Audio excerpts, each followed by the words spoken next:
স্বার্থান্বেষী মানুষদের ব্যবহার বুঝতে পারলে তোমরা কি করবে, মানে স্বার্থপর মানুষের ব্যবহার বুঝতে পারলে তোমরা কি করবে। আমি সেটাই করেছি, আমি সেখান থেকে নিজেকে সরিয়ে নিয়েছি।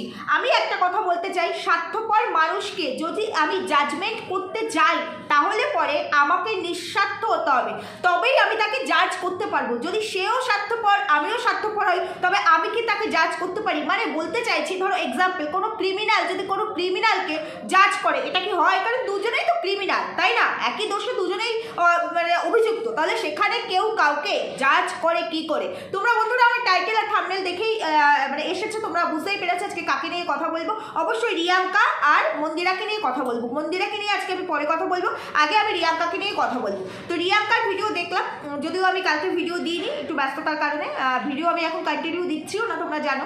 যাই হোক চেষ্টা করছি, বাট হয়ে উঠছে না। তো যাই হোক, যেটাই বলতে চাইছি, তোমরা অনেকে আবার কমেন্ট করেছো যে তুমি কি ভিউয়ার্সদের কথায় কোনো পাত্তাই দাও না, তোমাকে বলেছি প্লাস্টিকের থালায় খাবে না, তো তোমরাই বা এত ইন্টারফেয়ার কেন করো? আমি তো সেটাই বুঝতে পারি না। ভিউয়ার্সদের কথায় যখন ও পাত্তা দেয় না, ও শুধু ভিউয়ার্সদেরকে ইমোশনালি ব্ল্যাকমেল করে এবং বলবে বলো তো এটা কি হলে কি হতে পারে, তোমরা একটু সাজেশন দাও তো, তোমরা একটু বলো তো এটা কি করলে ভালো হয়, কিংবা আমি তো জানি না তোমরা বলো। কিন্তু তোমরা যখন বলবে ও কি কখনোই কখনোই তোমাদের কথার মূল্য দেয়? তাহলে যখন মূল্য দেয় না, তাহলে অন্যের ব্যাপারে এত ইন্টারফেয়ার করার তো কোনো প্রয়োজন নেই। হ্যাঁ, আমরা কাউকে সাজেস্ট করতে পারি, বাট ডিসিশন সম্পূর্ণ তার পার্সোনাল চয়েস। ডিসিশনটা কিন্তু সে তার নিজস্ব ওপিনিয়ন দিয়েই নেবে, সাজেশনটা সে রাখবে কি রাখবে না। তাহলে এতটাই বা তোমাদের প্রয়োজন কি এইভাবে কমেন্ট করো? সেই কমেন্টের রিপ্লাইতে যদি একটা বেফাস কথা বলে দেয় তখন তো আবার নিজেদেরই খারাপ লাগবে। দরকারটা কি? ঠিক আছে বলেছো, শোনেনি, হয়ে গেছে, ওখানেই মিটে গেছে। আর সেদিন আর রিয়াঙ্কা, যেদিন রিয়াঙ্কার মাথার উপরে ছাদ ছিল না, সেদিনকার রিয়াঙ্কা সবার কথা শুনতো, সবার কাছে হাত জোড় করে করেও কথা বলতো, অনেক নমনীয় হয়ে, অনেক ভদ্রতার সঙ্গে, অনেক মার্জিত হয়ে সবার কথা শুনতো। আজকে ওর আসল লুকটা বেরিয়ে গেছে, মানে ওর মিনস ওদের আসল লুকটা বেরিয়ে গেছে। তাহলে পরে তোমরা এক্সপেক্ট করো কি করে? তোমরা তো বেশ অনেকদিন ধরেই দেখতে পাচ্ছ যে যেদিন থেকে মাথার উপরে ছাদ উঠেছে সেদিন থেকেই ওর ভোল পাল্টে গেছে। বিশেষ করে ও যেদিন থেকে মানে মা হয়েছে সেদিন থেকে বিষয়টা একদমই অন্যরকম হয়ে গেছে। মা হওয়াটা একটা ন্যাচারাল ব্যাপার। এখানে মানে এটা হচ্ছে আমাদের একটা গর্ব যে আমার সন্তানকে এই পৃথিবীতে এনেছি, এটা গর্ব। প্রত্যেকটা মেয়ের কাছে এটা গর্ব, প্রত্যেকটা মেয়ের এটা আশা থাকে যে আমি আমার সন্তানকে আনবো। তো সেই সন্তান রিলেটেড আমার কোথাও কিচ্ছু বলার নেই, কারণ প্রত্যেকটা সন্তান একদম মানে ঈশ্বরের দান। তো সেই জায়গায় কিছু বলবো না, আর সেখানে আমার কিছু বলারও নেই, সেটা ওর পার্সোনাল চয়েস, ও কীভাবে কী করবে না করবে সবটাই তোমাদের সামনে। কিন্তু এই যে এক্সট্রা ন্যাকামি, আর রিসেন্ট দেখছি রিয়াঙ্কার টাইটেলের সাথে কন্টেন্টের কোনো মিল নেই। টাইটেল দিচ্ছে একরকম, ভেতরে কন্টেন্টে কোনো মিল নেই। দেখো শ্বশুরবাড়ি থেকে যৌতুক নিয়ে এলো আর কি, মানে গাছ কাটবো ভাবছি, এই গাছ দিয়ে আমি ফার্নিচার করব। দেখো টাকা পয়সার হিসাবের জন্য শ্বশুরবাড়ি থেকে হাত পাত তুলছে, মানে এরকম একটা টাইটেল দিচ্ছে, ভেতরে গিয়ে দেখবে কিছুই নেই, ক্লিকবেট খেলছে। ক্লিকবেট খেলাটা উচিত, ক্লিকবেট সবাই খেলে যারা কন্টেন্ট ক্রিয়েটার, কারণ ক্লিকবেট না খেললে পরে ভিউয়ার্সরা অ্যাট্রাক্ট হয় না, তারা ভিডিওর ভেতরে ঢুকবে না। বাট তার মানে আমি এই নয় যে আমি আমার টাইটেলে যেটা রাখছি আমার কন্টেন্টের ভেতরে তার মিল থাকবে না। আমি জাস্ট কয়েক সেকেন্ড বলে দিলাম এটা এই ছিল, ব্যাস হয়ে গেল, এটা নয়। মানে ওই যে বললাম দুই বান্ধবী, হাওয়া তো লাগবেই। দেখছি একজন তত্তর করে উপরে উঠছে, আমি কেন সেখানে এত নিচে থাকবো? আমাকেও এখন এই ট্রিক্সটাই অ্যাপ্লাই করতে হবে, আর সেটাই করছে। আর এটা তো এদের মানে ফেক একটা মুখোশ ছিল, যেটা এখন আস্তে আস্তে খুলে পড়ছে। আর কোনো কিছু একটা জিনিস দেখবে, একটা বাচ্চার জন্য তার মা, যেমন তার মা ফিজিক্যালি মেন্টালি স্ট্রংলি বাচ্চাটাকে মানুষ করে, যে কোনো বাচ্চার ক্ষেত্রে যাদেরই বাচ্চা আছে তোমরা জানো, বাবা হচ্ছে ভিত, বাবা হচ্ছে বট গাছ, বাবা ওই শিকড় দিয়ে পুরো গাছটাকে আঁকড়ে ধরে থাকে, যার কারণে তার নিচে আমরা সবাই একসঙ্গে একত্রিত হয়ে মানে একটা সাপোর্ট, একটা অনেক বড় মেন্টাল সাপোর্ট, ফিনান্সিয়াল সাপোর্ট, যাই বলে না, কারণ সব থেকে বড় সাপোর্ট হচ্ছে ওই বাবা। সেই বাবা আছে বলে আমরা লাইফে সব কিছু করার মানে ইচ্ছেটা আমাদের ভেতরে জাগে। তো সেইখানে এই যে ন্যাকা কথা এক একটা বলে, প্রত্যেকের ঘরে আমাদের বাচ্চা আছে, আমরা প্রত্যেকেই মা, কিংবা যারা মা হয়নি ইন ফিউচার তারা মা হবে। তো সেইখানে এই যে একটা সন্তানের দায়িত্ব বাবা মা দুজনকেই নিতে হয়, এটা কি নতুন করে বলে দেওয়ার বিষয়? এটা কেউ মানে তুমি বলে দেবে তারপরে মানে অন্য বাবারা গিয়ে তার সন্তানের দায়িত্ব নেবে, এমনটা তো নয়। তুমি আজকে মা হয়েছো, আজকে তোমার ঘরে সন্তান এসছে, আমাদের বহু আগে এসছে, কিংবা আমরা যারা কিনা আজকে এই স্টেজে দাঁড়িয়ে আছি, যেমন তুমিও তোমার বাবাও তোমার প্রতি সেম রেসপন্সিবিলিটি পালন করেছে।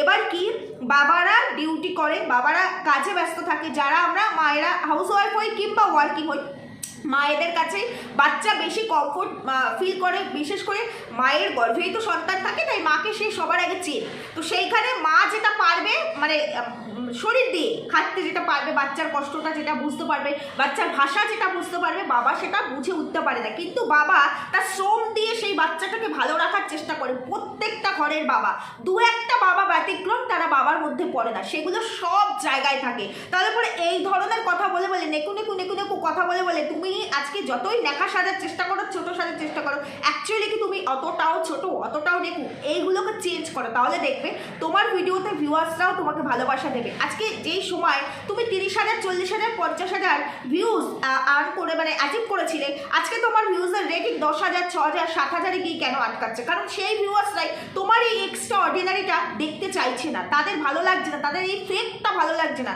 তারা রিয়েল রিয়াঙ্কাকে ভালোবেসে তাকে সাবস্ক্রাইব করেছিল, তাকে ভালোবাসা দিয়েছিল। যেমন আমিও একটা সময় রিয়াঙ্কার ভিডিও আমার টোটাল এই ওয়াইটির জোনে আমার মনে হতো স্পেসিফিক কয়েকজন ক্রিয়েটার আছে, মানে ব্লগার আছে, যারা একদম মানে ভেতর থেকে লয়াল, যারা একদম নিট জিনিসটাকেই তুলে ধরে, তাদের মধ্যে ফেক ব্যাপারটা নেই, তারা একদম যা রিয়েল যা সেটাকেই সামনে প্রেজেন্ট করে, এবং যার কারণে এত বেশি ভালো লাগতো ওর ভিডিও। এবং আমি সবসময় এর আগে আমার 5টা ভিডিও দেখলে তোমরা বুঝতে পারবে, আমি কিন্তু সবসময় তখন বলতাম যে রিয়াঙ্কাকে আমার প্রচণ্ড ভালো লাগে, একদম অনেস্ট একটা মেয়ে, যার মধ্যে কোনো মানে মুখোশধারী ব্যাপারটা নেই, এবং যথেষ্ট এডুকেটেড আর খুব পরিশ্রম করে। কিন্তু আজকের রিয়াঙ্কা একদম মানে 380 ডিগ্রি অ্যাঙ্গেলে চেঞ্জ হয়ে গেছে, যেহেতু দুটো পয়সার মুখ দেখে মানে কি মনে করে এইরকম পয়সা বহু মানুষের প্রচুর আছে।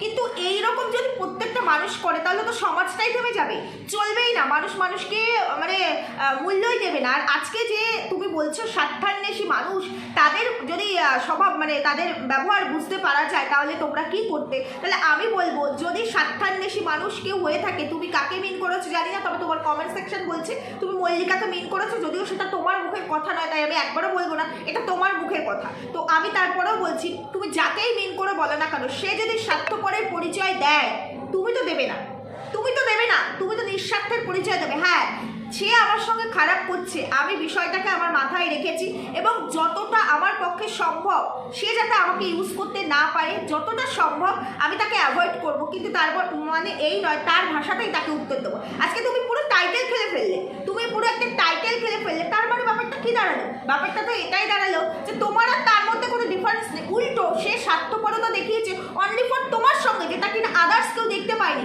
বাট তুমি তার এগেনস্টে তাকে উত্তর দিতে গিয়ে এতগুলো হাজার হাজার মানুষের সামনে তোমার স্বরূপটা তুলে ধরলে। স্বার্থপর তো সবাই, কে স্বার্থপর নয়?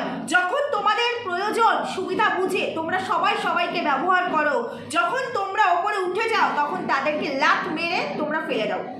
তোমরা অনেকেই, আমি 3-4 দিন আগে, 3-4 দিনেরও বেশি একটা ভিডিও করেছিলাম, একটা আওয়াজ আসতে পারে বাইরে থেকে, আওয়াজ অবশ্যই আসবে, কারণ আমাদের এখানে অশোকনগর উৎসব শুরু হয়েছে 9 তারিখ থেকে 18 তারিখ পর্যন্ত, অনেক বড় বড় সেলিব্রিটিরা আসছে, আমিও যাবো আজকে দেখতে। আজকে হৈমন্তী শুক্লা আসবে আর অনুষ্কা ব্যানার্জি আসবে। তো সেই আওয়াজটা আর এখন হচ্ছে রোড শো হচ্ছে, সেই আওয়াজটা তোমরা শুনছো, আর একদম আমার ঘরের পাশেই, একদম মানে 1 মিনিটও ডিস্টেন্স নয়, তাই সেই আওয়াজটা পাবেই। সরি বন্ধুরা, ভিডিওটা পজ করে রেখে আমি একটু শোভাযাত্রা দেখতে গেছিলাম। দেখো আমার চেঞ্জারটার কালারটা চেঞ্জ হয়ে গেছে, যেহেতু বাইরে গেছিলাম। যাই হোক, এখনও যাচ্ছে অনেক বড় শোভাযাত্রা, ওটা পুরোটা কমপ্লিট করলে আমার ভিডিওর মূল ফোকাসটা আমি ভুলে যাবো। যাই হোক, যেটা বলতে চাইছি, তো এই যে টাইটেলের মধ্যে লিখেছে স্বার্থান্বেষী মানুষ, ওই যে বললাম আমি ওর মানে আমার মনের কথাটা ওর মুখে বসাতে চাই না, তারপরে কমেন্ট সেকশন বলছে নাকি মল্লিকাকে বলেছে। যাই হোক, যদি মল্লিকা হয়ে থাকে কিংবা আদার্স পার্সন যেই হোক না কেন, অন্য যেই হোক না কেন, যাকেই বলুক না কেন, তো আমি যেটা বললাম যে সে যদি কোনো অন্যায় করে থাকে, ও তো রিয়াঙ্কা নিশ্চয়ই তার থেকে ডাবল অন্যায় করেছে। আর যদি মল্লিকা হয়েও থাকে, যদিও স্বার্থপর হয়েও থাকে, তবুও আমি বলবো, যখন রিয়াঙ্কার ছেলে হয়েছে, হসপিটালে যাওয়া থেকে ছেলেটাকে কোলে করে বাড়িতে নিয়ে এসেছে, সে স্বার্থপর, সে খারাপ, সে যাই হোক, তুমি তো তার সাথে মিশেছো, তাহলে তুমি তার সাথে যখন মিশেছো তখন হয়তো বুঝতে পারোনি, বাট এখন বুঝতে পেরেছো। কিন্তু তোমার ছেলের অন্নপ্রাশনে তাকে তো ইনভাইট করতে পারতে, ওইটুকুর জন্য যে তোমার ছেলেটাকে কোলে করে নিয়ে সে তোমার বাড়িতে এসেছিল, যদি এটা মল্লিকা হয়ে থাকে। আর যদি না হয়ে থাকে আদার্স পার্সন যেই হোক না কেন, মল্লিকা কিন্তু অন্নপ্রাশনে মিসিংই ছিল, মল্লিকাকে কিন্তু বলেনি। তার মানে এখান থেকে এটা স্পষ্ট যে মল্লিকা হলেও হতে পারে, এটার সম্ভাবনা পসিবিলিটি অনেক পরিমাণে বেশি। তাহলে এখানে স্বার্থপরটা কে হলো? রিয়াঙ্কা, তুমি না যাকে মিন করছো সে যেই হোক না কেন, রামশ্যাম যদুমধু যেই হোক না কেন সে। তারপরে তোমরা অনেকে আমাকে কমেন্ট করো যে 5-6 দিন আগে যে ভিডিওটা আমি করেছিলাম সেখানে যে এরকমটা কখনো দেখিনি যে নাতির অন্নপ্রাশনে দাদু ঠাকুমা কেউ প্রেজেন্ট নেই দেখো নি, এখন দেখে নিচ্ছ। আমরা এটা ভাবতে পারি না, আমাদের শ্বশুরবাড়ির সাথে যেরকম সম্পর্কই থাকুক, শ্বশুরবাড়ির সাথে সম্পর্ক খুব যে ভালো হয় মেয়েদের সেটা তো নয়, সেটা একদমই নয়। আমরা প্রত্যেকে ওই জার্নিটা থেকেই পেরিয়ে এসেছি কিংবা এখনো চলছি। তো সেই জায়গায় তার মানে এই নয় যে একেবারে মুখ দেখা দেখি বন্ধ, কেউ কারো কথা শুনতেই পারবো না, এমনটা নয়। বছরে একবার একটা অনুষ্ঠান কিংবা এইরকম একটা অকেশন যেখানে তার বংশের কেউ এসছে, সেখানে তার মানে শ্বশুরবাড়ির সাথে সম্পর্ক যেরকমই হোক আমরা গিয়ে তাদেরকে ইনভাইট করতাম, এবং কেউ একজন হলেও আসতো, যদি নাও আসতো অন্তত আমরা গিয়ে তাকে ইনভাইট করতাম। ওদের ক্ষেত্রে বিষয়টা কি বলতে পারবো না, আর আমাদের ক্ষেত্রে তো এরকম হয় না, আমি জানি না। তবে ওই যে বললাম শ্বশুরবাড়ি কিন্তু আমাদের জন্য সুখকর নয়, যার কারণে আমিও আলাদাই থাকি। তারপরেও আমার যে কোনো অকেশন, যদিও আমি এগুলোকে সোশ্যাল করি না, যতটুকু করি যে এরকম যদি কোনো অকেশন হয় সেখানে আমার শ্বশুরবাড়ির মানুষদের তোমরা প্রেজেন্ট দেখতে পাবে। তার মানে এই নয় তাদের কাছে গিয়ে পড়ে থাকি কিংবা তারা আমার কাছে এসে পড়ে থাকে, এমনটা নয়। আর এমনটাও নয় যে একেবারে মানে মার কাট মুখ দেখা দেখি নেই, সম্পর্ক নেই। ঠিক আছে, খারাপ করেছো ভালো করেছো যেটাই হোক, যেটা যার দিক থেকে হোক, আমি পুরোটা ভালো বলবো না, তারা পুরোটা ভালো সেটাও বলবো না, যে যার জায়গা বুঝে যার যার মতো চলছে। কিন্তু তার মানে এই নয় মার কাট রিলেশন। যাই হোক, ওভারঅল আমার এটুকুই বলার ছিল রিয়াঙ্কাকে নিয়ে। ভিডিও বোধহয় আজকেও শুরু থেকে এই অবধি এসেছি, এখনো বোধহয় আমি ইন্ট্রো দিতেই ভুলে গেছি। যাই হোক, আর কি বলবো, তো চলো এখন একটু ইন্ট্রো দিয়ে নিই। Hello my lovely viewers, welcome back to my channel Dimpy lifestyle. বন্ধুরা আমার সাথে থেকো, পাশে থেকো, চ্যানেলটিকে সাবস্ক্রাইব করো, লাইক কমেন্ট শেয়ার করো। আর ভিডিও প্রচণ্ড মানে মাঝখানে হয়ে যাচ্ছে, মানে মাঝে মাঝে গ্যাপ হয়ে যাচ্ছে, কারণ এমনিতেই ঠান্ডা, কাজের প্রেশার, মেয়ের অ্যানুয়াল এক্সাম আছে নেক্সট মান্থে, সেই একটা প্রেশার, সব কিছু মিলিয়ে ঘেটে ঘর। আমাদের এদিকে চারিদিকে এখন শুধু ফেস্টিভ্যাল আর ফেস্টিভ্যাল, তো সেই জন্য এত আওয়াজ। আর বাড়ির পাশে এই ফ্ল্যাটটা হচ্ছে, সেই আওয়াজটা আরও বেশি করে আসছে। সারা দিন কাজ, সকাল 6টা থেকে রাত্রি 10টা অবধি, কিছু করার নেই, থাকতে গেলে অ্যাডজাস্ট করতেই হবে। তো এই সমস্ত দিক মিলিয়ে আর এত খাচ্ছি ঠান্ডায়, সেই সব মিলিয়ে ভিডিওটা কন্টিনিউ হচ্ছে না। যাই হোক, চলো এবার একটু মন্দিরাকে নিয়ে বলবো, ভিডিও খুব বেশি বড় করবো না। ওই যে বললাম আমারও তারা আছে, আমিও ওখানে যাবো হৈমন্তী শুক্লাকে দেখতে, সেই কারণে।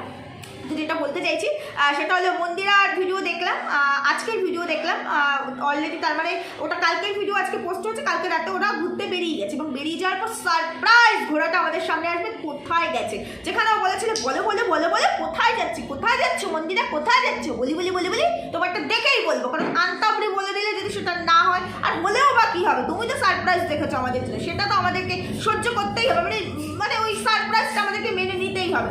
আমরা সারপ্রাইজ হচ্ছি সত্যি মন্দিরা, সারপ্রাইজ তুমি আমাদের করছো না, আমরা তোমাকে করছি, বুঝতে পারছি না। মানে তুমি বলছো বলে অথচ আমরা তোমার ভিডিও দেখে তোমার পকেটে পয়সা ভরছি। সত্যি এটা করলে কিন্তু হইব না, সারপ্রাইজটা আমাকে তরফে হইল না, সারপ্রাইজটা তোমার হয়ে গেল, কারণ আমার পকেটের পয়সাগুলো তোমার কাছে চলে যাচ্ছে, বুঝতে পারছো। যাই হোক, যেটা বলতে চাইছি, এই যে মন্দিরার বাইরের আওয়াজটা খুব আসছে। যাই হোক, এই যে মন্দিরার ভালোবাসা, মানে মন্দিরার হাজবেন্ড মানে সোমনাথ দা মন্দিরাকে গোলাপ দিয়েছে, ভালোবাসা, আই লাভ ইউ বলেছে। যদিও সেই দিনের ভিডিও আমি দেখে নেবি, আজকের ভিডিও দেখেছি। তো সেই গোলাপ রান্নাঘরে গড়াগড়ি খাচ্ছে, মানে আরে ভাই রান্নাঘরে কে ফুল রাখে? আরে ভাই কে রাখে? মানে এটা তো একটা কমন সেন্স, বেসিক নলেজ, এটা কার নেই যে রান্নাঘরে ফুল? মানে জাস্ট ভাবা যায় না। রান্নাঘর মানে কি, সেই জায়গাটা আমরা রান্নাবান্না করি, তেল কাজটা একটা ব্যাপার, আর ফুল একটা সৌন্দর্যের জিনিস, মানে ফুল একটা ভালোবাসা, সফট কর্নার। ফুল ভালোবাসে না এমন কোনো মানুষ নেই, ফুল আর বাচ্চা ভালোবাসে না এমন কোনো মানুষ নেই পৃথিবীতে। ফুল তো ভালোবাসার প্রতীক, তাই না? ফুলটাকে আমরা সবসময় যত্ন করে এমন জায়গায় রাখি যেই জায়গাটা একদম শো বাড়িয়ে দেয়, মানে ঢুকলে পরেই আমাদের একটা ইমেজটা অন্যরকম হয়ে যায়, একটা ফিলিংস আসে অন্যরকম, সে স্মেলটা, মানে এরকম জায়গায় রান্নাঘরে ফুল। আর সোমনাথদার ভালোবাসা রান্নাঘরে গড়াগড়ি খায়, পেট দিয়েই তো ভালোবাসা হয় আজকালকার দিনে, তাই না? তাই পেটের জায়গাতেই রেখে থেকে ওই ফুলের স্মেল নেবো আর রান্না করবো, ভালো রান্না করে সোমনাথদাকে খাওয়াবে। সত্যি এদের ভাবনা চিন্তা, আবার সেই ভাবনা চিন্তাগুলো এরা কি সুন্দর মানে ক্যামেরা বন্দি করে মানুষের সামনে প্রেজেন্ট করে ইচ্ছাকৃত। না, তোমরা ভেবো না যে আমাদের মন্দিরা দেবী এতটাও বোকা, আমাদের মন্দিরা দেবী আমাদের থেকেও 100 গুণ ওপরে চলে। কারণ এই যে ভিউজ ডাউন হয়ে যাচ্ছে না, ভিউজ তুলতে হবে, তাই নেগেটিভ পাবলিসিটি দরকার। সেই কারণে এরকম এক একটা অ্যাক্টিভিটিস করে ফেলে এক একটা ভিডিওর মধ্যে ইচ্ছাকৃত, এরকম এক একটা অ্যাক্টিভিটিস এক একটা ভিডিওর মধ্যে করে ফেলে ইচ্ছাকৃত, যাতে মানুষ ওইগুলো নিয়ে নেগেটিভ কিছু বলতে পারে, নেগেটিভ কিছু বলার সুযোগ পায়। সেই জন্য, বুঝতে পারছো, সেই জন্য এরকম নেগেটিভ এক একটা জিনিস করে না। তা না হলে স্বামী ভালোবাসে ফুল দিয়েছে, সেই ফুলটাকে আমরা তো মাথায় করে রাখি, মাথায় মিন্স মাথার উপরে রাখবো না, মানে সুন্দর করে শোকেসে কিংবা ঘরে কিংবা এমন কোনো জায়গায় যেখানে একটা ফ্লাওয়ার ভাসা সুন্দর করে রাখা যায়, ফুলটা বেশ অনেকগুলো দিন টাটকা রাখা যায়। এখন শীতকাল ফুল থাকে, অনেকদিন নষ্ট হয় না সহজে, তো সেরকম জায়গায় আমরা জিনিসটা রাখার চেষ্টা করি। কিন্তু আমাদের মন্দিরা দেবী সেটা করেন না। আমাদের মন্দিরা দেবী সব কিছুতেই একটু উল্টো দিক থেকে যেতে ভালোবাসে। এটা হচ্ছে তার একটা বলতে পারো মানে টেকনিক, মানে টিপস অ্যান্ড ট্রিক, যেটা কিনা এরকম অনেক ব্লগারদেরও সেই হাওয়াটা লেগে গেছে এবং সেই হাওয়া দিয়ে তারাও দুলছে, বুঝতে পেরেছো। যাই হোক, ঘুরতে যাচ্ছে, হ্যাপি জার্নি, খুব ভালো করে। হ্যাপি জার্নিটা অনেক লেট করে বলা হয়ে গেল না, অলরেডি তো ঘুরতে চলে গেছে। যাই হোক, এনজয় করো খুব ভালো করে, ঘুরতে যাচ্ছে যেই জায়গাটায় যাচ্ছে সেই জায়গাটা এনজয়টা খুব ভালো করে করো এবং আনন্দের সঙ্গে ঘুরে ফিরে তারপরে এসো। আবার ওই মানে হোটেল বন্দি হয়ে থেকো না যে খাই, মুভি দেখি আর ঘুমাই আর রিলস করবো, এই কারণে গেলাম, এরকমটা করে না। তবে এখন বোধহয় এরকমটা করবে না, কারণ যতদূর মনে হচ্ছে সমুদ্রর এরকম কোনো জায়গায় ও গেছে ঘুরতে, তো সেইখানে নিশ্চয়ই ও খুব বেশি এনজয় করবে। তো যাই হোক, ভালো থেকো, ভালোভাবে ঘুরো আর ভালোভাবে ফিরে এসো, এটাই প্রে করব। আর দেখলাম জয়ী কিছুটা টাইম ভিডিও করেছে, ভালো লেগেছে আমার। এমনিতেই জয়ীকে খুব ভালো লাগে, খুব কিউট, তো সেখানে ও খুব সুন্দর কথাও বলে, খুব স্মার্ট, এই জিনিসটা খুব ভালো লাগে। এবং বলছে HW আছে, সেটা আমি ঘুরে এসে তারপরে HWটা করবো। যাই হোক, খুব ভালো লাগলো এটা শুনে, খুব ভালো হয়েছে। ঘুরে আসো, পুচকুটাকে অনেক অনেক অনেক আদর। আর ঠিক বললাম না ভুল বললাম তোমরা জানিও। সবাই সুস্থ থেকো, ভালো থেকো, দেখা হবে পরবর্তী ভিডিওতে, টাটা।